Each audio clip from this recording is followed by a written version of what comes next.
Welcome back. We continue to get reaction on the President's address as well as what's unfolding in South Africa. I'm joined by Lawyers for Human Rights, Wayne Ncube. Wayne, thanks for your time. We appreciate it. I want to first start with what we're seeing happening on the streets right now. We just saw the SANDF moving into the CBD in Durban. Is this deployment enough to actually see results? Will we see the violence end anytime soon?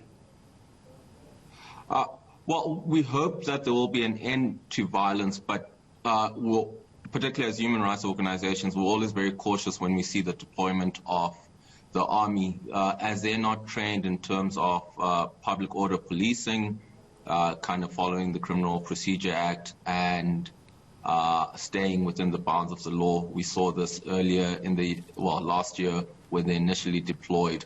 We've seen it before, for instance, when they were deployed during Fiela. There have been a lot of court cases about their use and also the operating standards that they have. So we hope that they do make a difference, but we hope that they act within the bounds of the law.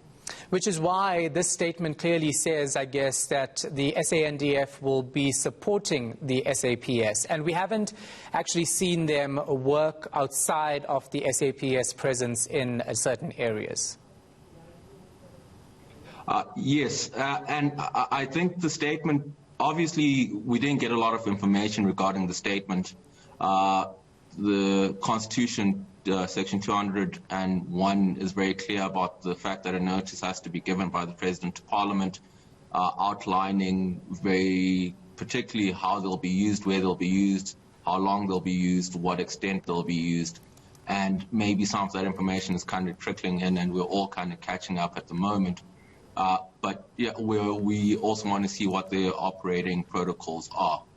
We hope they do bring some calm and peace, and there'll be an end to the violence, end to the looting, end to people's property and people being hurt or killed.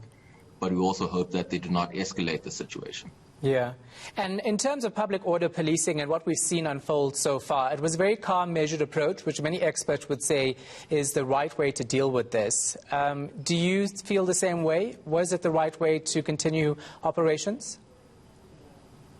Well, it depends where you're speaking, because obviously we've seen everyone in the country has been seeing videos over the last 48 hours, and there are a lot of places where police just haven't been there.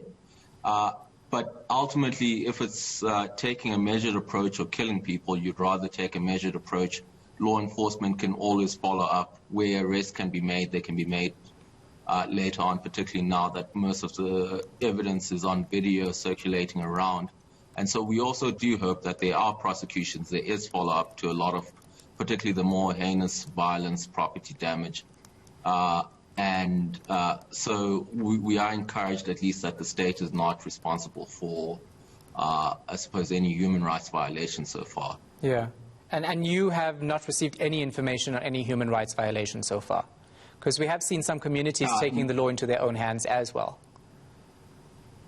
Yes. So I think we're all in the same position in terms of seeing the stuff that's circulating on social media.